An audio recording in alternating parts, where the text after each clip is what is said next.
মেৰ পোৱালিৰ বিবাহৰ ভোজ ক'ত অনুষ্ঠিত হ'ব?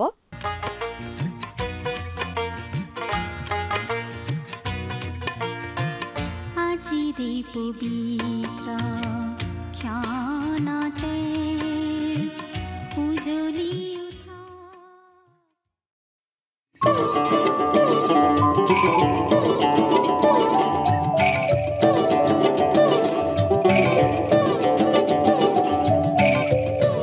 আমি মাথো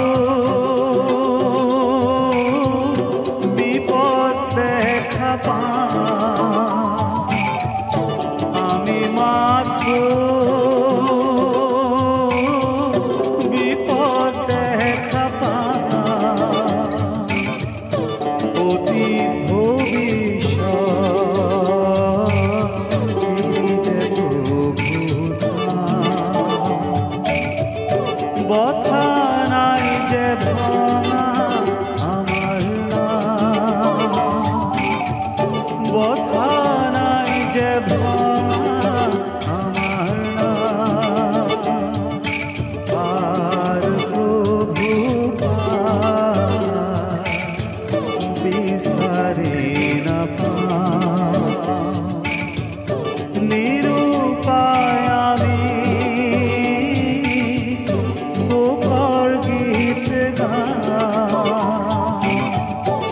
আমি মাথো বিপদ দেখা পানা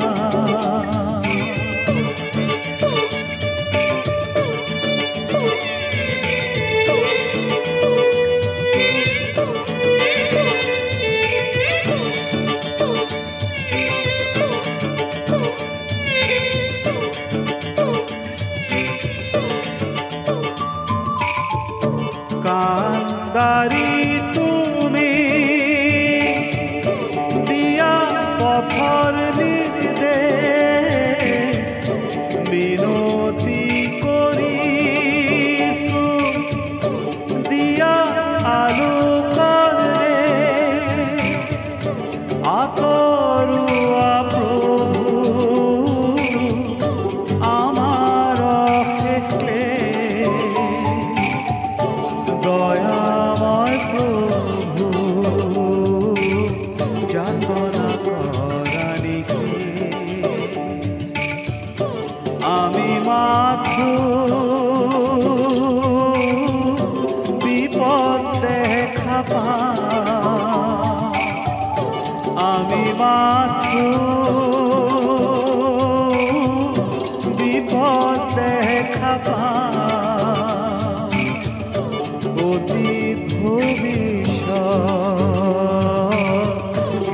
যে প্রভু বথা নাই যে ভাঙা আমার বথা নাই যে ভাঙা আমার আর প্রভু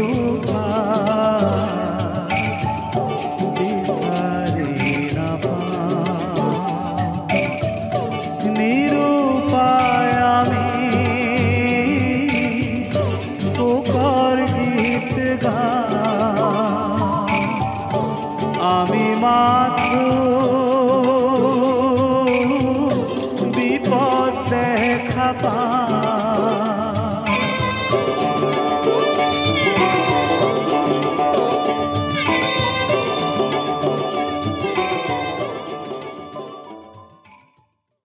নমস্কাৰ, আমাৰ ভক্তিবচন অনুষ্ঠানলৈ আপোনাক স্বাগতম জনাইছোঁ। খ্ৰীষ্টীয় বিশ্বাসী লোকসকলৰ বাবে বিশেষভাৱে প্ৰস্তুত কৰা এই ভক্তিবচন অনুষ্ঠানটো হৈছে বাইবেল অধ্যয়নৰ ধাৰাবাহিক অসমীয়া অনুষ্ঠান।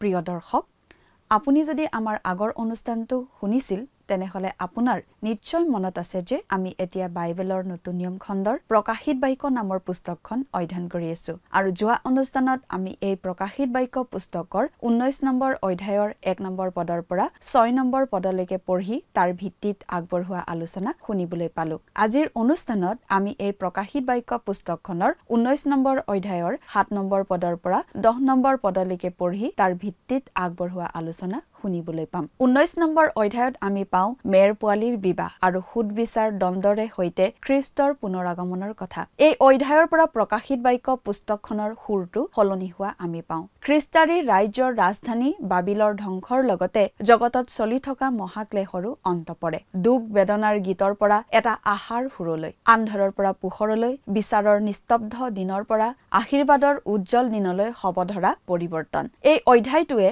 প্ৰকাশিত বাক্যৰ পুস্তকত এটা নিৰ্দিষ্ট বিভাজন কৰিছে আৰু এই পৃথিৱীৰ বাবে আটাইতকৈ ডাঙৰ পৰিঘটনাৰ সূচনা কৰিছে সেইটো হৈছে খ্ৰীষ্টই তেওঁৰ ৰাজ্য প্ৰতিষ্ঠা কৰিবলৈ পৃথিৱীলৈ দ্বিতীয়বাৰ অহা প্ৰথমতে মেৰ পোৱালীৰ বিবাহৰ ভোজ আৰু তাৰ পাছত খ্ৰীষ্টৰ পুনৰাগমন জোখনে শুনিলে আমাৰ ঈশ্বৰৰ প্ৰশংসা কৰা বুলি সিংহাসনৰ পৰা এটা মাত ওলাই অহা প্ৰশংসাৰ আহ্বানটো পোনপটীয়াকৈ ঈশ্বৰৰ সিংহাসনৰ পৰা আহিছে কাৰণ প্ৰভু যীশু খ্ৰীষ্টই জগতখন নিয়ন্ত্ৰণ কৰিবলৈ সাজু হৈছে ঈশ্বৰে দাউদক কৰা প্ৰতিজ্ঞা পূৰণ হ'ব আৰু দাউদৰ সিংহাসনত এজনক উত্থাপন কৰিব যিয়ে জগতখনক শাসন কৰিব কিন্তু তাৰ আগতে এখন বিয়া হ'ব আৰু বিশ্বাসীসকলে তাত অংশগ্ৰহণ কৰিব আমি নিসন্দেহে ক'ব পাৰো যে বিশ্বাসীসকলৰ বাবে এইটোৱে হ'ব আটাইতকৈ ৰোমাঞ্চকৰ অভিজ্ঞতা 50 দিনীয়া পৰ্বৰ দিনৰ পৰা আৰম্ভ কৰি পৃথিৱীৰ পৰা বিশ্বাসীসকলক উঠাই নিয়ালৈকে যিমানবোৰ লোকে বিশ্বাস কৰিব সেই বিশ্বাসীসকলৰ গোটটো খ্ৰীষ্টৰ আগত বিবাহৰ বাবে কইনা হিচাপে উপস্থাপন কৰা হ'ব সেই বিবাহ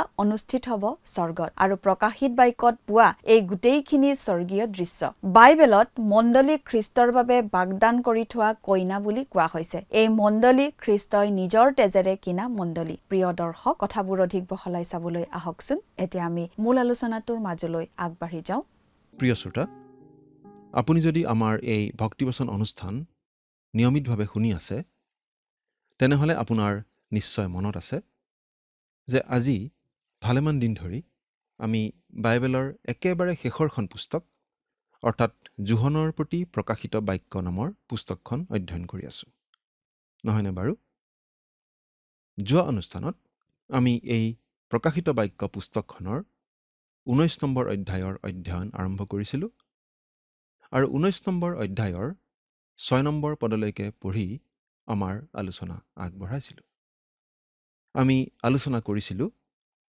যে পৃথিৱীত মহাক্লেশৰ সামৰণি পৰাৰ দিন চমু চাপি অহাৰ লগে লগে স্বৰ্গত হৰ্ষোল্লাস হ'ব স্বৰ্গত সকলোৱে ঈশ্বৰৰ প্ৰশংসা গীত গাব কাৰণ প্ৰভু যীশুৱে পৃথিৱীত তেওঁৰ 1000 বছৰীয়া ন্যায় শাসন চলাবলৈ পৃথিৱীলৈ আহিবলৈ উদ্যত হ'ব আৰু তাৰ আগে আগে এখন বিবাহ অনুষ্ঠিত হ'ব খ্ৰীষ্টীয় মণ্ডলীৰ সৈতে খ্ৰীষ্টৰ বিবাহ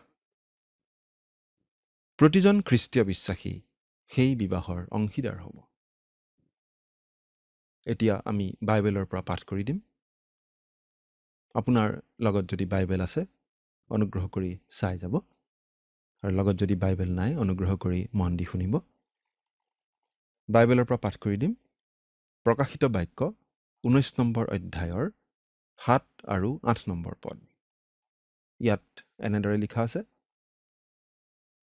আহা আমি আনন্দ আৰু উল্লাস কৰি তেওঁৰ গৌৰৱ স্বীকাৰ কৰোঁ হওক কিয়নো সেই মেৰ পোৱালীৰ বিবাহ উপস্থিত হ'ল আৰু তেওঁৰ ভাৰ্যাই নিজকে যুগুত কৰিলে আৰু পিন্ধিবৰ কাৰণে সূতাৰ উজ্জ্বল আৰু শুদ্ধ মিহি বস্ত্ৰ ভাৰ্যাক দিয়া হ'ল কিয়নো সেই মিহি বস্ত্ৰ পবিত্ৰ লোকৰ ধাৰ্মিকতা স্বৰূপ এইটো খ্ৰীষ্টীয় বিশ্বাসীসকলৰ কাৰণে আটাইতকৈ শিহৰণকাৰী ৰোমাঞ্চকৰ অভিজ্ঞতা হ'ব খ্ৰীষ্টীয় মণ্ডলী অৰ্থাৎ 50 দিনীয়া পৰ্বৰ দিনৰ পৰা এই পৃথিৱীৰ পৰা মণ্ডলীক উত্তোলিত কৰি নিয়াৰ দিন পৰ্যন্ত পৃথিৱীত যিমানবোৰ লোকে খ্ৰীষ্টক প্ৰকৃত অৰ্থত ত্ৰাণকৰ্তা আৰু প্ৰভু বুলি গ্ৰহণ কৰিলে আৰু কৰিব, সেই খ্ৰীষ্টীয় বিশ্বাসীসকলৰ সমষ্টিক খ্ৰীষ্টৰ সৈতে বিবাহৰ বাবে কন্যা হিচাপে প্ৰস্তুত কৰা হ'ব। এই বিবাহ অনুষ্ঠিত হ'ব স্বৰ্গত, আৰু ইয়াত আমি স্বৰ্গত ঘটিবলগীয়া ঘটনাৱলীৰ দৃশ্য দেখা পাইছোঁ। দুজন খ্ৰীষ্টীয় বিশ্বাসী স্বামী আৰু ভাৰ্যাৰ মাজৰ সম্বন্ধ কেনে হোৱা উচিত, সেই বিষয়ে পাচনি পৌলে ইফিচিয়া পত্ৰৰ 5 নম্বৰ অধ্যায়ত বিশেষভাৱে উল্লেখ কৰিছে। আমি মনত ৰখা উচিত যে পবিত্ৰ আত্মাৰে পূৰ্ণ হোৱা খ্ৰীষ্টীয় বিশ্বাসী স্বামী স্ত্ৰীৰ প্ৰতিহে আচলতে তেওঁ কথাখিনি লিখিছিল, আৰু সেই বিশেষ ব্যৱহাৰ আচলতে পবিত্ৰ আত্মাৰ নিয়ন্ত্ৰণতেই প্ৰকাশ পায়। পবিত্ৰ আত্মাৰে পূৰ্ণ স্বামী আৰু পবিত্ৰ আত্মাৰে পূৰ্ণ ভাৰ্যা নহ'লে প্ৰকৃত খ্ৰীষ্টীয় ঘৰ সম্ভৱ নহয়। আচলতে আমি ভাবোঁ স্বামী আৰু স্ত্ৰী প্ৰকৃত খ্ৰীষ্টীয় বিশ্বাসী নহ'লে সেই প্ৰকৃত খ্ৰীষ্টীয় প্ৰেমৰ সোৱাদ পাব নোৱাৰে। পাচনি পৌলে যি উপদেশ দিছিল সেই উপদেশলৈ আমি অলপ মন কৰোঁচোন। হে পুৰুষবিলাক, খ্ৰীষ্টে যেনেকৈ মণ্ডলীক প্ৰেম কৰিলে আৰু তাৰ কাৰণে নিজকে শোধাই দিলে, তেনেকৈ তোমালোকেও নিজ নিজ ভাৰ্যাক প্ৰেম কৰা। তেওঁ তেজস্বী অৰ্থাৎ দাগ থকা বা সুতুৰা পৰা আদি কৰি একো গুণ নথকা অথচ পবিত্ৰ আৰু নিষ্কলংক মণ্ডলী নিজৰ আগত নিজে উপস্থিত কৰিবৰ কাৰণেই জলস্নানৰ দ্বাৰাই বাক্যত তাক সূচী কৰি পবিত্ৰ কৰিবলৈ নিজকে শোধাই দিলে। ইফিচিয়া 5 নম্বৰ অধ্যায় 25 পৰা 27 পদ। এইটো আচলতে খ্ৰীষ্ট আৰু খ্ৰীষ্টীয় মণ্ডলীৰ মাজৰ সম্বন্ধৰ এখন ছবি। আমি আজি এখন তথাকথিত আধুনিক সমাজত বাস কৰি আছোঁ। আজিৰ সমাজত মানুহে নৈতিকতাৰ কথালৈ কেৰেপেই নকৰে। আজিৰ সমাজখনত যৌনতাৰ পয়োভৰ। আজিৰ যুৱক যুৱতী পুৰুষ নাৰীসকলে যৌন বিষয়ক বহু কথাই জানে। আধুনিক মহানগৰবোৰত ডেকা ডেকেৰীবোৰে ৰাজহুৱা ঠাইতেই যেনেদৰে হলিগলি কৰি ফুৰে যে দেখোতাৰহে লাজ, কিন্তু তেওঁবিলাকে কেৰেপেই নকৰে। কিন্তু তেনেদৰে মুকলিভাৱে হলিগলি কৰি ফুৰা যুৱক যুৱতীবোৰেনো বাৰু প্ৰকৃত প্ৰেমৰ কথা জানেনে? পুৰুষে নাৰীক কেনেধৰণৰ ভালপোৱা দিব লাগে আৰু নাৰীয়ে পুৰুষক কেনেদৰে ভালপোৱা উচিত, সেইবোৰ কথা তেনেকুৱা যুৱক যুৱতীয়ে নাজানেই বুলি ক'ব লাগিব। আমি ভাবোঁ খ্ৰীষ্টীয় সমাজতো অনেক পুৰুষ মহিলাই প্ৰকৃত প্ৰেম, প্ৰকৃত ভালপোৱাৰ কথা নাজানে, তাৰ সোৱাদেই পোৱা নাই। হে স্বামীসকল, আপুনি প্ৰথমবাৰ আপোনাৰ ভাৰ্যালৈ চোৱা দিনটো মনত আছেনে? আপোনালোক বিবাহৰ দ্বাৰা এক হৈ দুয়োৰে যে হ'ল, সেই দিনটোৰ কথা মনত আছেনে? সেই সময়বোৰ আপোনাৰ বাবে মন ৰাইজাই কৰা সময় নাছিলনে বাৰু? হে ভাৰ্যাসকল, আপুনি বিয়া কৰোৱা সেই কুৎসিত ডেকাজনলৈ প্ৰথমবাৰ চাই সেই ডেকাজনকেই অতি সুন্দৰ দেখিছিল, সেই দিনবোৰ আপোনাৰ মনত আছেনে? তেওঁ আপোনাক আঁকোৱালি লোৱাটো আপোনাৰ কাৰণে অতি ৰোমাঞ্চকৰ অভিজ্ঞতা নাছিলনে? ইফিচিয়া 5 নম্বৰ অধ্যায়ৰ 25 পৰা 27 নম্বৰ পদত আচলতে সেই দিনটোৰ এখন ছবি আমাক দিয়া হৈছে, যিদিনা খ্ৰীষ্টই আমাক অৰ্থাৎ খ্ৰীষ্টীয় মণ্ডলীক সম্পূৰ্ণ নিজৰ কৰি ল'ব, ধুই মচি পবিত্ৰ কৰি। সেইকাৰণেই আজিৰ এই আধুনিক যুগতো আমাৰ বৈবাহিক জীৱনলৈ পবিত্ৰতা অনা উচিত। যুৱক যুৱতীসকল, আপোনালোকে বিবাহৰ বাবে ছেকেণ্ড হেণ্ড কইনা বা দৰা নহয়, পবিত্ৰ শুদ্ধ দৰা কইনাহে বিচাৰক আৰু নিজেও তেনে হৈ থাকিবলৈ সংকল্প কৰক। সেইটোৱেই সৰ্বোত্তম পন্থা। কিয়নো সেই মেৰ পোৱালীৰ বিবাহ উপস্থিত হ'ল। খ্ৰীষ্টৰ সৈতে খ্ৰীষ্টীয় মণ্ডলী একত্ৰিত হোৱা ঘটনাটোক বুজাবলৈ বিবাহৰ ছবিখন ব্যৱহাৰ কৰা হৈছে। ইয়াতকৈ উত্তম ছবি আৰু হ'ব নোৱাৰে। ইয়াত এই কথাটো মন কৰা উচিত যে ইয়াত পুৰণি নিয়মৰ দিনৰ সাধুসকলক অন্তৰ্ভুক্ত কৰা হোৱা নাই। কেৱল মণ্ডলীৰ যুগৰ বিশ্বাসীসকলকহে এই বিবাহৰ অন্তৰ্ভুক্ত কৰা হৈছে। আপোনাৰ নিশ্চয় মনত আছে যে আনকি জোহন বাপ্তাইজকেও নিজকে দৰাৰ সখীয়েক বুলিহে কৈছে। তেওঁ কৈছিল, যিজনৰ বাবে কন্যা তেওঁহে দৰা। কন্যাৰ এটা বিশেষ সম্বন্ধ আছে খ্ৰীষ্টৰ সৈতে। আমি দেখিছোঁ খ্ৰীষ্টই মণ্ডলীক প্ৰেম কৰিলে আৰু মণ্ডলীৰ কাৰণে নিজকে ক্ৰুচত হত হ'বলৈ এৰি দিলে। প্ৰভু যীশুৱে পিতৃ ঈশ্বৰৰ আগত যি প্ৰাৰ্থনা কৰিছিল, সেই প্ৰাৰ্থনাত তেওঁ কি কৈছিল আপোনাৰ মনত আছেনে? আমি পাঠ কৰি দিছোঁ। মই তেওঁবিলাকত আৰু তুমি মোত থকাত তেওঁবিলাক যেন সম্পূৰ্ণকৈ এক হয়, এই নিমিত্তে তুমি মোক যি মহিমা দিলা, সেই মহিমা ময়ো তেওঁবিলাকক দিলোঁ। হে পিতৃ, জগত স্থাপন কৰাৰ আগেয়ে তুমি মোক প্ৰেম কৰাৰ কাৰণে যি মহিমা মোক দিলা, মোৰ সেই মহিমা তুমি মোক দিয়া মানুহবিলাকে দেখা পাবলৈ মই থকা ঠাইত মোৰ লগত তেওঁবিলাক যেন থাকে, এই মোৰ বাঞ্ছা। হে ধৰ্মময় পিতৃ, জগতে তোমাক নাজানিলে, কিন্তু মই তোমাক জানিলোঁ, আৰু তুমি যে মোক পঠালা তাক তেওঁবিলাকে জানিলে। আৰু তুমি মোক যি প্ৰেমেৰে প্ৰেম কৰিলা, সেয়ে যেন তেওঁবিলাকত থাকে, আৰু ময়ো যেন তেওঁবিলাকত থাকোঁ, এই নিমিত্তে মই তোমাৰ নাম তেওঁবিলাকক জনালোঁ আৰু জনাম। জোহনে লিখা শুভবাৰ্তা 17 অধ্যায় 23-26 পদ। অতি আনন্দৰ কথা কি জানেনে প্ৰিয় শ্ৰোতা? আমি খ্ৰীষ্টক জানিম, সম্পূৰ্ণৰূপে তেওঁক জানিম, বুজিম প্ৰথমবাৰৰ বাবে। পিন্ধিবৰ কাৰণে শণ সূতাৰ উজ্জ্বল আৰু শুদ্ধ মিহি বস্ত্ৰ ভাৰ্যাক দিয়া হ'ল। কিয়নো সেই মিহি বস্ত্ৰ পবিত্ৰ লোকৰ ধাৰ্মিকতা স্বৰূপ। বিয়াৰ দিনা কন্যাই বিশেষ সাজ পিন্ধে। খ্ৰীষ্টীয় মণ্ডলীয়ে কন্যা হিচাপে যি বিশেষ সাজ পিন্ধিব, সেই বিশেষ সাজ হ'ব পবিত্ৰ লোকবিলাকৰ ধাৰ্মিকতা। এইটো অলপ গ্ৰহণ কৰিবলৈ টান লগা কথা, কিয়নো আমি জানো যে আমি আমাৰ নিজৰ ধাৰ্মিকতাৰে কেতিয়াও খ্ৰীষ্টৰ আগত থিয় হ'ব নোৱাৰোঁ। এই বিষয়ে বাইবেলত এনেদৰে লিখা আছে, ফিলিপিয়া 3 নম্বৰ অধ্যায়ৰ 9 নম্বৰ পদত, আৰু মোৰ নিজ ধাৰ্মিকতা অৰ্থাৎ বিধানৰ পৰা পোৱা ধাৰ্মিকতাৰে ধাৰ্মিক নহয়, খ্ৰীষ্টত বিশ্বাস কৰাৰ দ্বাৰাই যি ধাৰ্মিকতা অৰ্থাৎ ঈশ্বৰৰ পৰা পোৱা বিশ্বাসমূলক ধাৰ্মিকতাৰেই ধাৰ্মিক হৈ যেন খ্ৰীষ্টক লাভ কৰোঁ।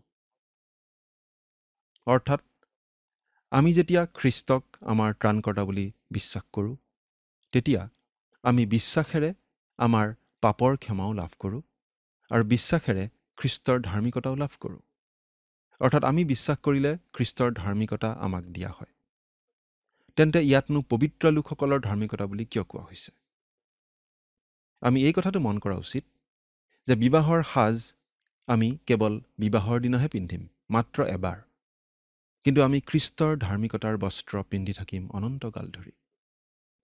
আমি খ্ৰীষ্টীয় বিশ্বাসীসকল খ্ৰীষ্টৰ বিচাৰৰ সিংহাসনৰ আগত থিয় হ'ম, আমাৰ পৰিত্ৰাণৰ কথা বিচাৰ কৰিবলৈ নহয়, কিন্তু আমি কিবা পুৰস্কাৰ পাম নে নাপাম সেই কথাৰ বিচাৰ কৰিবলৈহে। খ্ৰীষ্টত বিশ্বাস কৰি আমি পৰিত্ৰাণ লাভ কৰোঁ। সেই পৰিত্ৰাণ অনন্তকলীয়া। সেই পৰিত্ৰাণ আমি নেহেৰুৱাওঁ। কিন্তু আমি পৰিত্ৰাণ পোৱা লোকসকলে কিবা পুৰস্কাৰ পাম নে নাই সেই কথাৰহে বিচাৰ কৰিব প্ৰভু যীশুখ্ৰীষ্টই। অতীজৰ পৰা যিমানবোৰ লোক খ্ৰীষ্টীয় বিশ্বাসী হ'ল, সেই লোকসকলৰ যিমানবোৰ সৎকৰ্ম, সেই সৎকৰ্ম, সেই সকলো ধাৰ্মিকতা গোট খাই খাই গৈ আছে, জমা হৈ হৈ গৈ আছে, আৰু এনেদৰে জমা হৈ থকা ধাৰ্মিকতাবোৰ একগোট খোৱালে খ্ৰীষ্টীয় মণ্ডলীৰ এদিনৰ বাবে পোছাক হ'ব, ধাৰ্মিকতাৰ পোছাক। সেই বিবাহৰ দিনা পিন্ধিবলৈ ব্যৱহাৰ হ'বলগীয়া পোছাক। আনহাতে খ্ৰীষ্টৰ পৰা আমি যি ধাৰ্মিকতা লাভ কৰোঁ, সেই ধাৰ্মিকতাৰ পোছাক আমি পিন্ধিম অনন্তকাল ধৰি। আনহাতে সকলো খ্ৰীষ্টীয় বিশ্বাসীৰ সকলোখিনি ধাৰ্মিকতা একলগ কৰি মাত্ৰ সেই বিবাহৰ দিনৰ পোছাকহে প্ৰস্তুত হ'ব। অৰ্থাৎ খ্ৰীষ্টৰ ধাৰ্মিকতাৰ তুলনাত আমাৰ সামূহিক ধাৰ্মিকতা কিমান ক্ষুদ্ৰ। প্ৰিয় শ্ৰোতা, আপুনি বাৰু সেই বিবাহৰ দিনৰ পোছাকত লগাবলৈ কি যুগুত কৰিছে? আজি বাৰু আপুনি প্ৰভু যীশুৰ কাৰণে কি কাম কৰিছে? সেই বিবাহৰ পোছাক সজাওঁতে আপোনাৰ বা মোৰ একো অৱদান নাথাকিলে আমাৰ বাৰু লাজ নালাগিবনে? আকৌ বাইবেলৰ পৰা অলপ পঢ়িব খুজিছোঁ। 1 কৰিন্থিয়া 3 নম্বৰ অধ্যায়ৰ 12 পৰা 14 নম্বৰ পদলৈকে পঢ়ি দিম। এই ভিত্তিমূলৰ ওপৰত সোণ, ৰূপ, ৰত্ন নাইবা কাঠ, খেৰ, নৰাৰে যদি কোনোৱে সাজে, তেন্তে প্ৰতিজনৰ কৰ্ম প্ৰকাশিত হ'ব, কিয়নো সেই দিনে তাক দেখুৱাব, কাৰণ সেই দিন অগ্নিত প্ৰকাশিত হ'ব। তাতে প্ৰতিজনৰ কৰ্ম কেনেকুৱা অগ্নিয়ে নিজেই তাৰ পৰীক্ষা কৰিব। তাৰ ওপৰত সজা কোনোজনৰ কৰ্ম যদি ৰয়, তেন্তে তেওঁ বেচ পাব। আকৌ ইফিচিয়া 2 অধ্যায় 10 নম্বৰ পদত এনেদৰে লিখা আছে, কিয়নো আমি তেওঁৰ কাৰিকৰী, আৰু যি সৎকৰ্মত আমি চলিবলৈ ঈশ্বৰে আগেয়ে পথস্বৰূপে প্ৰস্তুত কৰিলে, সেই সৎকৰ্মৰ কাৰণে আমি খ্ৰীষ্ট যীশুত সৃষ্ট হ'লোঁ। বিবাহ হৈ যোৱাৰ পাছত বিবাহৰ পোছাক খুলি থোৱা হয়।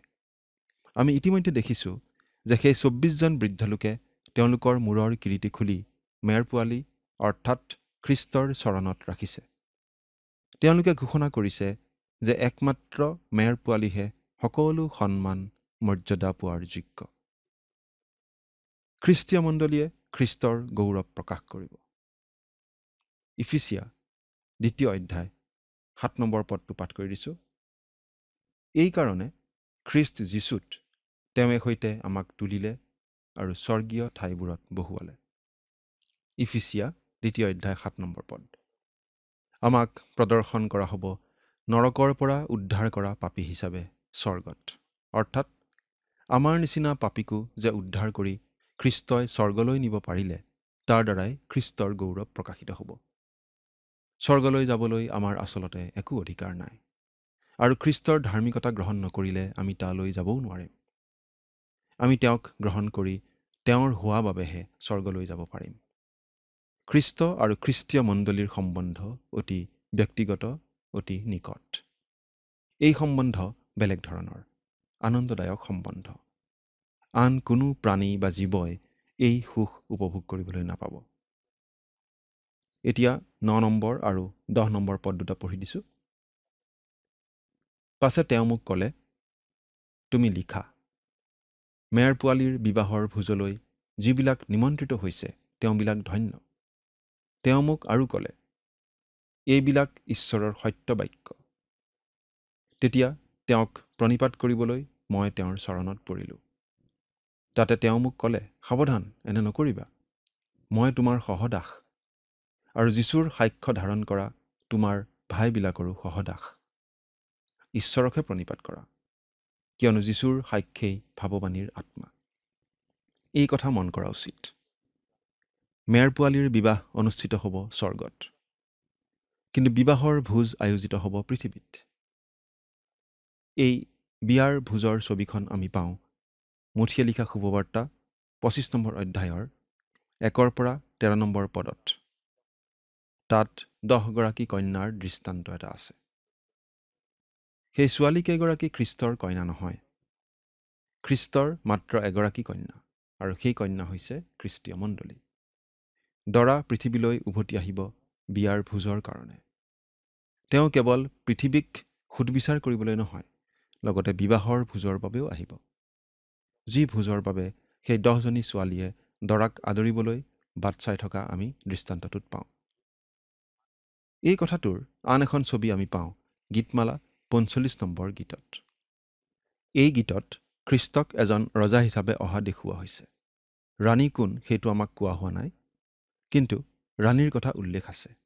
পাঠ কৰি দিছোঁ। আপোনাৰ মান্যৱতী স্ত্ৰীবিলাকৰ মাজত ৰাজকন্যাবিলাক আছে। আপোনাৰ সোঁহাতে ওফিৰৰ সোণাৰে বিভূষিতা কুঁৱৰী থিয় হৈ আছে। গীতমালা 45 নম্বৰ 9 নম্বৰ পদ। আমি ভাবোঁ ইয়াত মণ্ডলীৰেই ছবি এখন আমাৰ আগত দাঙি ধৰা হৈছে।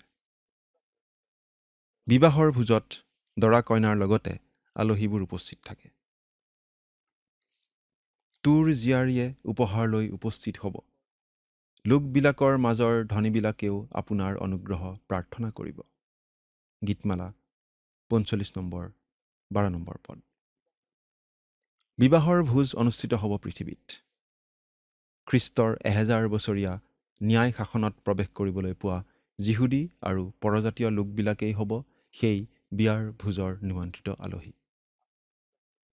আচলতে বিবাহৰ ভোজ মানে খ্ৰীষ্টই এই পৃথিৱীত স্থাপন কৰিবলগীয়া ১০০০ বছৰীয়া ন্যায় শাসন। এই ভোজ হ'ব ১০০০ বছৰীয়া। ১০০০ বছৰৰ অন্তত মণ্ডলীক কন্যা বুলিয়েই কোৱা হ'ব। এয়া যেন ১০০০ বছৰীয়া মধুচন্দ্ৰিকাহে। কি যে আনন্দ, কি যে সুখৰ অভিজ্ঞতা। এই বিশেষ ছবিখন যে ঈশ্বৰেই দিয়া, সেই কথা স্বৰ্গদূতে জনাই দি কৈছে, এইবোৰেই ঈশ্বৰৰ বাক্য বুলি। এই কথাবোৰ লিপিবদ্ধ কৰি জোহনে সেই স্বৰ্গদূতক প্ৰণিপাত কৰিছে। কিন্তু স্বৰ্গদূতজনে বাধা দিছে। স্বৰ্গদূতো ঈশ্বৰেই সৃষ্টি কৰিছে। কেৱল সৃষ্টিকৰ্তা ঈশ্বৰকেই উপাসনা কৰা উচিত। ইয়াৰ দ্বাৰা শয়তান, খ্ৰীষ্টাৰী আৰু ভুৱা ভাৱবাদী নিজে উপাসনা পাব বিচৰা এই তিনি ব্যক্তিক লাজ দিয়াৰ নিচিনা হোৱা নাইনে বাৰু? কেৱল ঈশ্বৰহে উপাসনা পোৱাৰ যোগ্য। বহুতো মানুহেও আনকি আনৰ পৰা এনেকুৱা সেৱা উপাসনা পাব বিচাৰে, কিন্তু সেইটো বৰ ডাঙৰ অপৰাধ। প্ৰিয় শ্ৰোতা, খ্ৰীষ্টীয় মণ্ডলীক মহাক্লেশৰ আগে আগে পৃথিৱীৰ পৰা উঠাই নিয়া হ'ব আৰু স্বৰ্গত খ্ৰীষ্টৰ সৈতে মণ্ডলীৰ বিবাহ হ'ব। তাৰ পাছত খ্ৰীষ্ট আহিব এই পৃথিৱীলৈ বিয়াৰ ভোজৰ কাৰণে।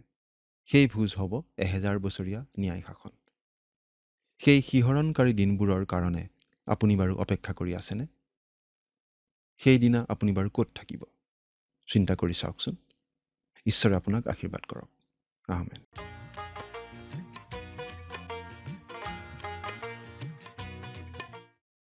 এটা কথা আমি ভালদৰে মন কৰা উচিত। মেৰ পোৱালীৰ বিবাহ স্বৰ্গত হ'ব, কিন্তু বিবাহৰ ভোজ অনুষ্ঠিত হ'ব পৃথিৱীত। ইয়াৰ ছবিখন আমি 10জনী কইনাৰ দৃষ্টান্তটোৰ মাজত দেখা পাওঁ। সেই ছোৱালী কেইগৰাকী কইনা নহয়, খ্ৰীষ্টৰ মাত্ৰ এগৰাকী কইনা আছে, আৰু সেয়া হ'ল তেওঁৰ মণ্ডলী। দৰা বিবাহৰ ভোজৰ বাবে পৃথিৱীলৈ উভতি আহিব। তেওঁ কেৱল পৃথিৱীৰ বিচাৰ কৰিবলৈ নহয়, বিবাহৰ ভোজ খাবলৈও উভতি আহিব, আৰু সেই 10জনী ছোৱালীয়ে তাত উপস্থিত থাকিব বুলি আশা কৰিছে। বিবাহৰ ৰাতিৰ আহাৰটো স্পষ্টভাৱে খ্ৰীষ্টৰ ১০০০ বছৰীয়া শাসনৰ সময়ত হ'ব, সহস্ৰাব্দ। গতিকে এইটো দীঘলীয়া হ'ব। সহস্ৰাব্দৰ শেষত মণ্ডলীক কইনা হিচাপেই দেখা যায়, অৰ্থাৎ 1000 বছৰ ধৰি চলিব সেই মধু চন্দ্ৰিকা। প্ৰিয় দৰ্শক, আজিলৈ আমাৰ অনুষ্ঠানটো ইমানতে সামৰণি মাৰিব খুজিছো। পৰৱৰ্তী অনুষ্ঠানত আপোনালোকক পুনৰ লগ পোৱাৰ আশা ৰাখিছো। সামৰণি মৰাৰ আগতে আহকচোন আমি খন্তেক প্ৰাৰ্থনাত মূৰ দুৱাওঁ।